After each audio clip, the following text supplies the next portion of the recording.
ನಮಸ್ಕಾರ. ಇದು ಸುದ್ದಿ ವಿಶ್ಲೇಷಣೆ. ನಾನು ಶಶಿಧರ್ ಭಟ್. ಇದು ನನ್ನ ಡಿಜಿಟಲ್ ವಾಹಿನಿ ಸುದ್ದಿ ಟಿವಿ. ರಾತ್ರಿ ಬೆಳಗಾಗುವವರೆಗೆ 2 ಮಹತ್ತರ ಬೆಳವಣಿಗೆಗಳು ನಡೆದವು. ಅದು ವಿದ್ಯಾರ್ಥಿಗಳ ಜಂತರ್ ಮಂತರ್ ಪ್ರತಿಭಟನೆಗೆ ಸಂಬಂಧಪಟ್ಟ ಹಾಗೆ. ಒಂದು, ಸೋನಂ ವಾಂಗ್ಚುಕ್ ಅವರು ತಮ್ಮ ನಿರಶನ ವ್ರತವನ್ನ ನಿನ್ನೆ ರಾತ್ರಿ ನಿಲ್ಲಿಸಿದರು. 2 ಸಚಿವರುಗಳು ಆಸ್ಪತ್ರೆಗೆ ಭೇಟಿ ನೀಡಿದರು. ನಡ್ಡಾ ಮತ್ತು ಜಿತೇಂದ್ರ ಸಿಂಗ್ ಅವರು ಸರ್ಕಾರದ ಪರವಾಗಿ ಲಿಖಿತವಾಗಿ ಆಶ್ವಾಸನೆಯನ್ನ ಕೊಟ್ಟರು. ಅದಾದ ಮೇಲೆ ಸೋನಂ ವಾಂಗ್ಚುಕ್ ತಮ್ಮ ನಿರಶನ ವ್ರತವನ್ನ ನಿಲ್ಲಿಸುವ ತೀರ್ಮಾನ ಕೈಗೊಂಡರು, ನಿಲ್ಲಿಸಿದರು. ಒಂದು ಬೆಳವಣಿಗೆ. ಇನ್ನೊಂದು ಬೆಳವಣಿಗೆ, ಪ್ರಧಾನಿ ನರೇಂದ್ರ ಮೋದಿಯವರು ಮಧ್ಯರಾತ್ರಿ ಮಾತನಾಡಿದ್ದು. ಯೂಶುವಲಿ ಪ್ರಧಾನಿಗಳು 8 PM ಮಾತನಾಡೋದು, ರಾಷ್ಟ್ರವನ್ನು ಉದ್ದೇಶಿಸಿ ಅವರು ಯೂಶುವಲಿ ಮಾತನಾಡುವ ಸಂಪ್ರದಾಯ ಇತ್ತು. ಆದರೆ ನಿನ್ನೆ ಆ ಸಂಪ್ರದಾಯವನ್ನು ಅವರು ಮುರಿದ್ರು. ಮೋಸ್ಟ್ಲಿ ರಾತ್ರಿಯ ಹೊತ್ತಿಗೆ ಅವರಿಗೆ ಒಂದು ರೀತಿ ಬೆಳವಣಿಗೆಗಳು ಕಾಡೋದಕ್ಕೆ ಪ್ರಾರಂಭ ಆಗಿರಬೇಕು, ಬೇಸರ ಆಗಿರ್ಬೋದು. ಸೊ ಬಂದ್ಬಿಟ್ಟು ಇದ್ದಕ್ಕಿದ್ದಾಗೆ ಮಧ್ಯರಾತ್ರಿ ಮಲಗಿದವರು ಎದ್ದು ಅವರು ವಿದ್ಯಾರ್ಥಿಗಳಿಗೆ ಭರವಸೆಯನ್ನ ನೀಡಿದ್ರು. ವಿದ್ಯಾರ್ಥಿಗಳ ಹಿತಾಸಕ್ತಿಯನ್ನ ಕಾಪಾಡೋದ್ರ ಬಗ್ಗೆ ನೀಟ್ ಏನಿದೆ ಅದು ಒಂಥರ ಫುಲ್ ಪ್ರೂಫ್ ಆಗಿ ಅದನ್ನು ಮಾಡೋ ಬಗ್ಗೆ ಅವ್ರು ಮಾತನಾಡಿದ್ರು. ಈ 2 ಘಟನೆಗಳ ನಡುವೆ ನಾನು ಇವತ್ತು ಮಾತನಾಡುವುದಕ್ಕೆ ಈಗ ಹೊರಟಿರುವುದು ದೆಹಲಿ ಪೊಲೀಸರ ಕರಾಳ ಮುಖ ಈಗ ಬಯಲಾಗ್ತಾ ಇದೆ. ಅದಕ್ಕೆ ಸಂಬಂಧಪಟ್ಟಂತ ಹಲವು ವಿವರಗಳು ಬರ್ತಾ ಇವೆ. ಇದು ಆಘಾತಕಾರಿಯಾದದ್ದು. ನಾವೇನಾದರೂ ಜನತಂತ್ರ ವ್ಯವಸ್ಥೆಯಲ್ಲಿದ್ದೀವ ಅಥವಾ ಸರ್ವಾಧಿಕಾರಿ ವ್ಯವಸ್ಥೆಯಲ್ಲಿದ್ದೀವ ಗೊತ್ತಿಲ್ಲ. ಬ್ರಿಟಿಷರು ಕೂಡ ಪ್ರತಿಭಟನಾಕಾರರ ಮೇಲೆ ಈ ರೀತಿ ನಡೆದುಕೊಂಡ ಉದಾಹರಣೆ ಇಲ್ಲ ಅಂತ. ಹಾಗೇನಾದ್ರೂ ಆಗಿದ್ರೆ ಗಾಂಧೀಜಿನೂ ಇರ್ತಿರ್ಲಿಲ್ಲ, ಜವಾಹರ್ಲಾಲ್ ನೆಹರು ಇರ್ತಿರ್ಲಿಲ್ಲ, ಪ್ರತಿಭಟನಾಕಾರರು ಮುಗ್ದೇ ಹೋಗ್ಬಿಡ್ತಿದ್ರು. ಬ್ರಿಟಿಷರಿಗೆ ಒಂದ್ ಸ್ವಲ್ಪ ಮಾನ ಮರ್ಯಾದೆ ಇತ್ತು ಅಂತ ಕಾಣುತ್ತೆ. ಸೊ ಆದ್ರಿಂದ ಈ ರೀತಿ ದೌರ್ಜನ್ಯವನ್ನ ಬ್ರಿಟಿಷರು ಸ್ವಾತಂತ್ರ್ಯ ಹೋರಾಟಗಾರರ ಮೇಲೆ ಈ ರೀತಿ ಮಾಡಿಲ್ಲ. ಹಾಗಿದ್ರೆ ಈ ರೀತಿ ಮಾಡಿದ್ದೆ ಅನ್ನೋದು 2-3 ಅಂಶಗಳನ್ನ ತಮ್ಮ ಗಮನಕ್ಕೆ ಇವತ್ತು ತರೋದಕ್ಕೆ ಇಷ್ಟಪಡ್ತೀನಿ. ಒಂದು, ರಾಷ್ಟ್ರೀಯ ಭದ್ರತಾ ಕಾಯ್ದೆಯನ್ನ ದೆಹಲಿಯಲ್ಲಿ ಜಾರಿಗೆ ತರಲಾಗಿದೆ 2 ತಿಂಗಳ ಕಾಲ. ಸೊ ದೆಹಲಿ ಲೆಫ್ಟಿನೆಂಟ್ ಗವರ್ನರ್ ಅವರು ಈ ಆದೇಶವನ್ನು ಹೊರಡಿಸಿದ್ದಾರೆ.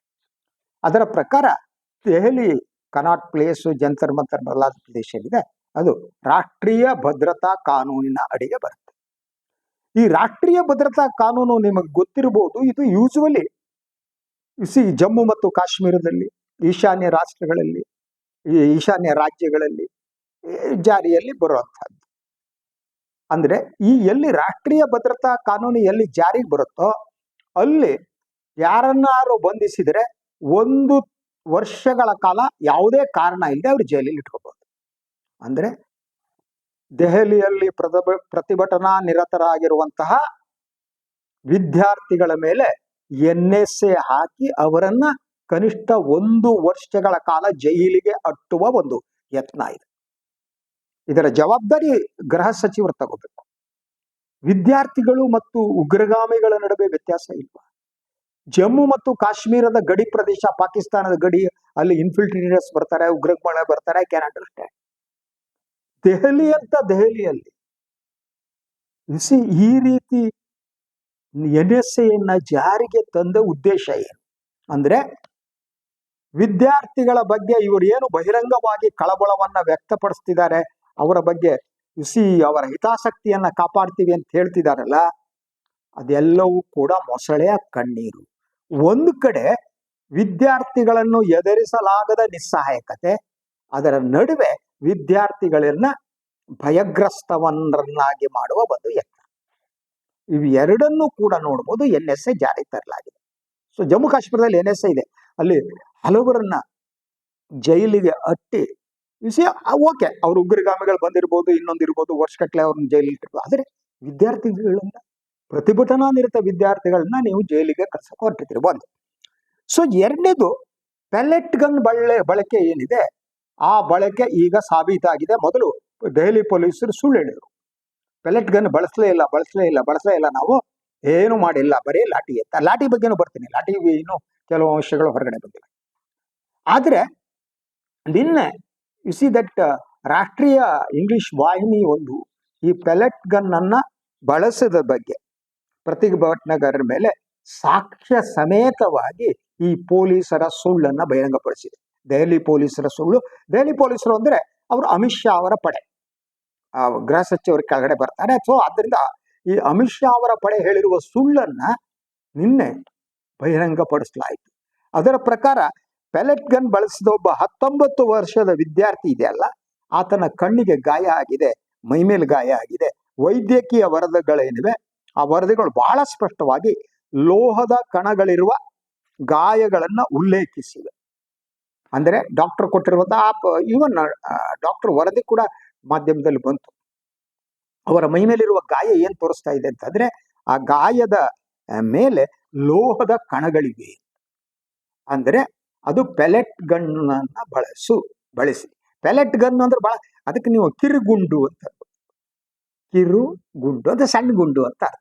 ವಿದ್ಯಾರ್ಥಿಗಳ ಮೇಲೆ ಈ ಪೆಲೆಟ್ ಗನ್ ಅನ್ನ ದೆಹಲಿ ಪೊಲೀಸರು ಬಳಸಿದ್ರು ಅನ್ನೋ ಸಾಬೀತಾಗದಿದೆಯಲ್ಲ, ಅಂದ್ರೆ ಏನು ಮಾಡೋದಕ್ಕೆ ಹೊರಟಿದ್ರು? ವಿದ್ಯಾರ್ಥಿಗಳು ಅಂದ್ರೆ ಯಾವುದೋ ಪಾಕಿಸ್ತಾನಿಗಳವರು, ಚೀನಾದಿಂದ ಬಂದವರ, ಇನ್ಯಾವುದೋ ದೇಶದಿಂದ ಬಂದವರ, ಉಗ್ರಗಾಮಿಗಳ, ಯಾರವರು? ನಿಮ್ಮ ಮನೆಯ ಮಕ್ಕಳು. ಅವರ ಮೇಲೆ ಪೆಲೆಟ್ ಗನ್ ಬಳಸಿದ್ರು. ಸೊ ಇದು ಒಬ್ಬ ವಿದ್ಯಾರ್ಥಿ ಮೇಲೆ ಬಿದ್ದಿದೆ, ಇನ್ನು ಉಳಿದು ಬರ್ಬೇಕಾಗಿದೆ. ಇನ್ನು ಯಾರಿಗೆ ಹೊಡೆದಿದಾರೋ ಇವರು ಗೊತ್ತಿಲ್ಲ. ಈಗ ಒಂದು ಪ್ರಕರಣದಲ್ಲಿ ಮಾತ್ರ ಇದು ಸಫ್ದರ್ಜಂಗ್ ಆಸ್ಪತ್ರೆಯಲ್ಲಿ ಇದ್ದಂತ 19 ವರ್ಷದ ಯುವಕನಿಗೆ ಪೆಲೆಟ್ ಗನ್ ಬಿದ್ದಿರುವುದು ಲೋಹದ ತುಣುಕುಗಳ ಮೂಲಕ ಸಾಬೀತಾಗಿದೆ ಅಂತೇಳಿ ಡಾಕ್ಟರ್ಗಳ ವರದಿಯನ್ನು ಸ್ಪಷ್ಟವಾಗಿ ಸ್ಪಷ್ಟಪಡಿಸಿದ್ದಾರೆ. ಸೊ ಇನ್ನೊಂದು ದೆಹಲಿ ಪೊಲೀಸರ ಯಾವ ಸ್ಥಿತಿ, ಇವರು ಮನುಷ್ಯರು ಹೌದೋ ಅಲ್ವೋ ಅನ್ನೋ ಅನುಮಾನಗಳಿದೆ. ಅದೇನು ಗೊತ್ತಾ? ಎಲೆಕ್ಟ್ರಿಕ್ ಶಾಕ್ ಬ್ಯಾಟ್ ಅಂದ್ರೆ ಇದು ಹೇಗೆ ಗೊತ್ತಾ ನಿಮ್ಗೆ? ಯೂಶುವಲಿ ನೀವು ನೋಡಿರ್ಬೋದು, ಪ್ರತಿಭಟನೆ ನಡೆಯೋ ಸಂದರ್ಭದಲ್ಲಿ ಹಲವು ಮಕ್ಕಳುಗಳು ಹೇಳ್ತಾ ಇದ್ರು, ಪೊಲೀಸರು ಬಂದು ಲಾಠಿ ಚಾರ್ಜ್ ಮಾಡಿದಾಗ ನಮಗೆ ಶಾಕ್ ಹೊಡೆದಾಗ ಆಗ್ತಾ ಇತ್ತು ಅಂತ. ಸೊ ಇದು ಭಯದಿಂದ ಆಗಿರ್ಬೋದು ಅಂತ ಕೆಲವರು ಹೇಳ್ತಾ ಇದ್ರು. ಎಸ್, ಇವು ಲಾಠಿ ಬೀಸ್ಬಿಟ್ರೆ ಶಾಕ್ ಯಾಕೆ ಹೊಡೆಯುತ್ತೆ? ಸಾಧ್ಯ ಇಲ್ಲ ಅಂತ ಹೇಳಲಾಗ್ತಾ ಇತ್ತು. ಆದ್ರೆ ಈಗ ಸಿಕ್ಕಿರುವ ಮಾಹಿತಿಯ ಪ್ರಕಾರ ಈ ದೆಹಲಿಯಲ್ಲಿ ಪೊಲೀಸರು ಎಲೆಕ್ಟ್ರಿಕ್ ಹರಿಯುವಂತಹ ಲಾಠಿಯನ್ನ ಬಳಸಿದ್ರು. ಎಲೆಕ್ಟ್ರಿಕ್ ಅಂದ್ರೆ ದಟ್ ಆ ಲಾಠಿ ಇರುತ್ತಲ್ಲ, ಆ ಲಾಠಿಗೆ ಒಂದು ಸಿಸ್ಟಮ್, ಅದರೊಳಗೆ ಅದು ಎಲೆಕ್ಟ್ರಿಕ್, ನೀವು ಹೊಡೆದ ತಕ್ಷಣ ಅದರಲ್ಲಿ ಎಲೆಕ್ಟ್ರಿಕ್ ಸಂಚಾರ ಆಗುತ್ತೆ, ವಿದ್ಯುತ್ ಸಂಚಾರ ಆಗುತ್ತೆ. ಆದ್ರಿಂದ ನೀವು ಹೊಡೆದ ತಕ್ಷಣ ಯಾರಿಗೆ ಹೊಡೆತ ಬೀಳುತ್ತೋ ಅವನಿಗೆ ಶಾಕ್ ಆಗುತ್ತೆ, ವಿದ್ಯುತ್ ಶಾಕ್ ಆಗುತ್ತೆ. ಸೊ ಇದು ಕೂಡ ಬಹಿರಂಗಗೊಂಡಿದೆ. ಈ ಮಕ್ಕಳಿದಾರಲ್ಲ, ಇವರು ಅಮಿತ್ ಶಾ ಮನೆಯ ಮಕ್ಕಳಾಗಿದ್ರೆ, ಮೋದಿ ಅವರ ಮನೆ, ಮೋದಿ ಮಕ್ಕಳಿಗೆ ಕಲಿಲ್ವಲ್ಲ, ಅವ್ರಿಗೆ ಸಂಸಾರ. ಬಿಜೆಪಿ ಅವ್ರ ಮನೆ ಮಕ್ಕಳಾಗಿದ್ರೆ ಅವ್ರ ಮೇಲೆ ನೀವು ಈ ರೀತಿ ಎಲೆಕ್ಟ್ರಿಕ್ ಲಾಠಿ ಬೀಸ್ತಿದ್ರ? ಇದೇ ರೀತಿ ಪ್ಯಾಲೆಟ್ ಗನ್ ಬಳಸ್ತಿದ್ರ? ನಿಮ್ಮನೆ ಮಕ್ಕಳಾಗಿದ್ರೆ ಮಾಡ್ತಿದ್ರ? ದಟ್ ಇದು ಯಾವ ಸ್ಥಿತಿ ಅಂತ. ಅದರ ಜೊತೆಗೆ ಇನ್ನೊಂದು ವಿಡಿಯೋ ಕೂಡ ವೈರಲ್ ಆಗಿದೆ, ತಾವು ನೋಡಿರ್ಬೋದು. ಇದು ಕೂಡ ಹಾಗೇನೆ, ಪೊಲೀಸರೊಬ್ಬ ದಟ್ ಪ್ರತಿಭಟನಾಕಾರರನ್ನ ಪೊಲೀಸರು ಎತ್ಕೊಂಡು ಅವ್ರನ್ನ ಪೊಲೀಸ್ ವ್ಯಾನಿಗೆ ಹಾಕೋತಾರೆ. ಪೊಲೀಸ್ ವ್ಯಾನಿಗೆ ಹಾಕೊಂಡು ಹೋಗ್ಬೇಕಾದ್ರೆ ಒಬ್ಬ ಪೊಲೀಸ್ ಹೇಳ್ತಾನೆ ಅವರಿಗೆ, ಪ್ರತಿಭಟನೆ ನಿಲ್ಲಿಸಲು ನನ್ನ ಮಕ್ಕಳ್ರ, ಹಿಂದಿಯಲ್ಲಿ ಹೇಳ್ತಾನೆ, ಇಲ್ಲ ಅಂದ್ರೆ ನಿಮ್ ಬಳಿ ಗಾಂಜಾ ತಂದಿಟ್ಟು ನೀವು ಗಾಂಜಾ ಸೇವನೆ ಮಾಡಕ್ ತಂದಿದ್ರಿ ಅಂತ ಕೇಸ್ ಜಾಡಿಸ್ಬಿಟ್ರೆ ನೀವು ಒಳಗಡೆನೆ ಬರಲ್ಲ ನನ್ನ ಮಕ್ಕಳ್ರ ಅಂತ. ಇದನ್ನ ಹೇಳಿ ಕಳಿಸ್ತವ್ರು ಯಾರು? ಅಂದ್ರೆ ಪೊಲೀಸರ ಕ್ರೌರ್ಯ ಎಲ್ಲಿಯವರೆಗೆ ಅಂತಂದ್ರೆ, ಆ ಮಕ್ಕಳ ಹತ್ರನ ಅಮಲು ಪದಾರ್ಥವನ್ನ ತಂದಿಟ್ಟು ಆ ಇಡೀ ಮಕ್ಕಳ ಭವಿಷ್ಯವನ್ನೇ ನಾಶಪಡಿಸುವಂತಹದ್ದನ್ನ ನಮ್ಮ ಪ್ರಭುತ್ವ, ನಮ್ಮ ಪೊಲೀಸರು ಮಾಡ್ತಾರೆ ಅಂತಂದ್ರೆ ಇದನ್ನ ಹೇಗೆ ವಿಶ್ಲೇಷಣೆ ಮಾಡೋಣ ನಾವು? ಏನನ್ನ ಮಾಡೋದಕ್ಕೆ ಹೊರಟಿದ್ದಾರೆ ಇವರು? ಮಕ್ಕಳ ಬಳಿ ತಗೊಂಡೋಗ್ಬಿಟ್ಟು ಗಾಂಜಾನ, ಅಫೀಮ್ ಇಟ್ಬಿಟ್ಟು ಅದು ಅವ್ರ ಕೈಗೆ ಸಿಕ್ತು ಅಂತೇಳಿ ಇಡೀ ಚಳವಳಿಯನ್ನ ನಾಶಪಡಿಸೋದಕ್ಕೆ ಈ ಪೊಲೀಸ್ ಹೇಳಿದ್ದು. ಅಂದ್ರೆ ಇದೆಲ್ಲ ಷಡ್ಯಂತರ ಕೂಡ ದೆಹಲಿ ಪೊಲೀಸರು ನಡೆಸಿದ್ರು. ಇದಕ್ಕೆ ಅಮಿತ್ ಶಾ ಅವರ ಒಪ್ಪಿಗೆ ಕೊಟ್ಟಿರ್ಬೇಕಲ್ವಾ? ಕೇಂದ್ರ ಗೃಹ ಸಚಿವರ ಒಪ್ಪಿಗೆ ಇದ್ದು ಮಾಡಿದ್ರು ಇಲ್ವಾ? ಹೆಂಗ್ ಮಾಡಿದ್ರು? ಕೇಂದ್ರ ಗೃಹ ಸಚಿವರು ಸ್ಪಷ್ಟಪಡಿಸ್ಬೇಕು, ಯಾವ ಪೊಲೀಸ್ ಮಾಡಿದ್ದಾರೆ ಅವರು ಸಸ್ಪೆಂಡ್ ಮಾಡ್ಬೇಕು ನೀವು. ಈ ಕ್ರೌರ್ಯಕ್ಕಾದ್ರೂ ಒಂದು ಮಿತಿ ಬೇಡವಾ ನಿಮ್ದು? ಹೋಗ್ಬಿಟ್ಟು ಗಾಂಜಾ ಅಫೀಮು ತಂದಿಟ್ಬಿಟ್ಟು ಆ ಮಕ್ಕಳನ್ನೆಲ್ಲ ಜೈಲಿಗೆ ಕಳಿಸುವಂತ ಷಡ್ಯಂತರ ನಡೀತು ಅಂತ ಆದ್ರೆ ಇನ್ನು ಎಷ್ಟು ಷಡ್ಯಂತರವನ್ನ ನಡೆಸಿರಬಹುದು. ಈಗ ನಾನು ಹೇಳಿರೋದು ಎಲ್ಲ ಈ ಡಾಟ್ಸ್ ಗಳನ್ನ ಒಂದಕ್ಕೊಂದೊಂದಕ್ಕನ್ನ ಸೇರಿಸಿ ನೋಡಿ, ಇವರು ಏನನ್ನ ಮಾಡುವುದಕ್ಕೆ ಹೊರಟಿದ್ರು ಅಂತ. ಪ್ಯಾಲೆಟ್ ಗನ್ ಅನ್ನ ಬಳಸುವುದು, ಯು ಸಿ ದಟ್ ಎಲೆಕ್ಟ್ರಿಕ್ ಹರಿಯುವಂತಹ ಲಾಠಿ ಬಳಸಿ ಎಲೆಕ್ಟ್ರಿಕ್ ಶಾಕ್ ಕೊಡುವಂತಹದ್ದು. ಮೂರನೇದು ಗಾಂಜಾ ಅಫೀಮ್ ಇಟ್ಟುಬಿಟ್ಟು ನಿಮ್ಮನ್ನು ಒಳಗಾಗ್ತಿ ಅಂತ ಬೆದರಿಸುವಂತಹದ್ದು. ಇದೇನು ಜನತಂತ್ರದ ದೇಶದಲ್ಲಿದ್ದೀವ?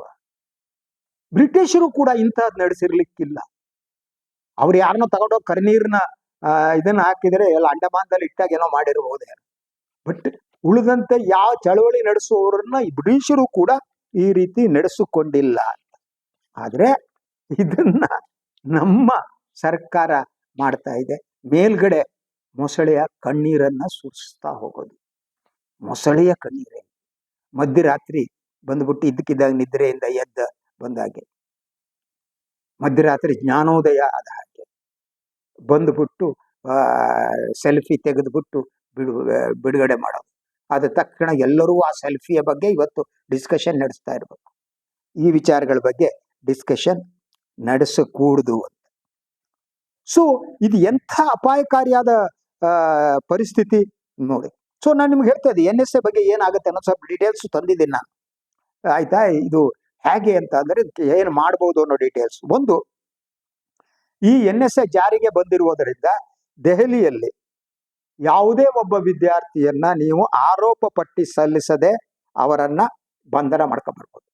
ಯಾಕಂದ್ರೆ ಯೂಸ್ವಲಿ ನೀವು ಬಂಧನ ಮಾಡಿದ್ರೆ ಚಾರ್ಜ್ ಶೀಟ್ ಮಾಡ್ಬೇಕಾಗತ್ತೆ, ಆ ಆರೋಪ ಪಟ್ಟಿ ಫಸ್ಟ್ ಇರಬೇಕಾಗುತ್ತೆ, FIR ಇರಬೇಕಾಗುತ್ತೆ. ಆದ್ರೆ NSA ಬಂದಿರುವುದರಿಂದ ಅಲ್ಲಿ ನೀವು ಏನು ಎತ್ಕೊಂಡು ಹೋದ್ರು ಕೂಡ ಏನು ಕೇಳೋ ಹಾಗಿಲ್ಲ ಫಸ್ಟ್. ಅದರ ಜೊತೆಗೆ ಯಾರಿಗೆ NSA ಅಡಿಯಲ್ಲಿ ನೀವು ಬಂಧಿಸ್ತೀರೋ ಅವರಿಗೆ ಸಾಮಾನ್ಯ ಜಾಮೀನು ಪ್ರಕ್ರಿಯೆ ಅನ್ವಯಿಸಲ್ಲ, ಜಾಮೀನು ತಗೊಳಕ್ಕಾಗಲ್ಲ. ನೋಡಿ, ಯೋಚನೆ ಮಾಡಿ, ಮನಸ್ಸು ಹೃದಯ ಇದ್ರೆ. ದೆಹಲಿಯಲ್ಲಿಗೆ ಈಗ NSA ಜಾರಿಗೆ ಬಂದಿದೆ, ಆಯ್ತಾ? ಅವರು ಸಾಮಾನ್ಯ ಜಾಮೀನು ಪ್ರಕ್ರಿಯೆ ಒಳಪಡಲ್ಲ. ಅದರ ಜೊತೆಗೆ 1 ವರ್ಷದವರೆಗೆ ಅವ್ರನ್ನ ಹಾಗೆ ಇಡಬಹುದು. ಇದಾದ ಮೇಲೆ ನೀವು ಯಾವ ರೀತಿ ನಡೆಯುತ್ತೆ ಅಂತಂದ್ರೆ, ಸಲಹಾ ಮಂಡಳಿ ಅಂತ ಅಡ್ವೈಸರಿ ಬೋರ್ಡ್ ಇರುತ್ತೆ. ಆ ಅಡ್ವೈಸರಿ ಬೋರ್ಡ್ ಇದನ್ನು ಪರಿಶೀಲನೆ ನಡೆಸಬಹುದು ಅಷ್ಟೇ. ಇದು ಬಹುಮಟ್ಟಿಗೆ ಉಗ್ರಗಾಮಿ ಪ್ರದೇಶಗಳಲ್ಲಿ ಬಳಸುವಂತಹ ಕಾನೂನು. ಭದ್ರತೆಯ ಹೆಸರಿನಲ್ಲಿ ಈ ಕಾನೂನನ್ನ ಬಳಸಲಾಗತ್ತೆ. ಹಾಗಿದ್ರೆ ದೆಹಲಿಯಲ್ಲೇ ಭದ್ರತೆಗೆ ಅಂತ ಅಪಾಯ ಬಂದಿದ್ಯಾ? ಈ ಮಕ್ಕಳೆಲ್ಲ ಉಗ್ರಗಾಮಿಗಳ? ಇದಕ್ಕೆ ಸರ್ಕಾರ ಉತ್ತರ ಕೊಡಬೇಕು, BJP ಉತ್ತರ ಕೊಡಬೇಕು ಅಂತ. ಸೊ ಈಗ ನೋಡಿ, ಈಗಿನ ಮಾಹಿತಿಯ ಪ್ರಕಾರ ದೆಹಲಿ ಪೊಲೀಸ್ ಆಯುಕ್ತರಿಗೆ ಈ NSA ಅಡಿಯಲ್ಲಿ ಬಂಧನದ ಅಧಿಕಾರವನ್ನ ಬಂಧನದ ಅಧಿಕಾರ 3 ತಿಂಗಳ ಕಾಲ ನವೀಕರಿಸಲಾಗಿದೆ. ಇನ್ನು 3 ತಿಂಗಳ ಕಾಲ ಅವರು ಹೀಗೆ ಬಂಧಿಸಬಹುದು ಅಂತ. ಸೊ ಸರ್ಕಾರ ಮತ್ತು ದೆಹಲಿ ಪೊಲೀಸರು ಇದನ್ನ ಆಡಳಿತಾತ್ಮಕ ನವೀಕರಣ ಅಂತ ಹೇಳ್ತಾ ಇದ್ರು ಕೂಡ, ಇದನ್ನ ನವೀಕರಿಸಿದ ಕಾರಣ ಏನು, ಯಾಕೆ ಅನ್ನೋ ಪ್ರಶ್ನೆ ಬಂದೇ ಬರುತ್ತೆ. ಅದು ವಿದ್ಯಾರ್ಥಿಗಳನ್ನ ಒಳಕ್ಕೆ ದಬ್ಬುವುದಕ್ಕಾಗಿ. ಯೋಚನೆ ಮಾಡಿ, ನಾವು ಜನತಂತ್ರ ವ್ಯವಸ್ಥೆಯಲ್ಲಿದ್ದೀವ ಅಥವಾ ಸರ್ವಾಧಿಕಾರಿ ವ್ಯವಸ್ಥೆಯಲ್ಲಿದ್ದೀವ? ನಾವು ಬ್ರಿಟಿಷ್ ಆಡಳಿತದಲ್ಲಿದ್ದೀವ? ನಾವು ಯಾರ ಆಡಳಿತದಲ್ಲಿ?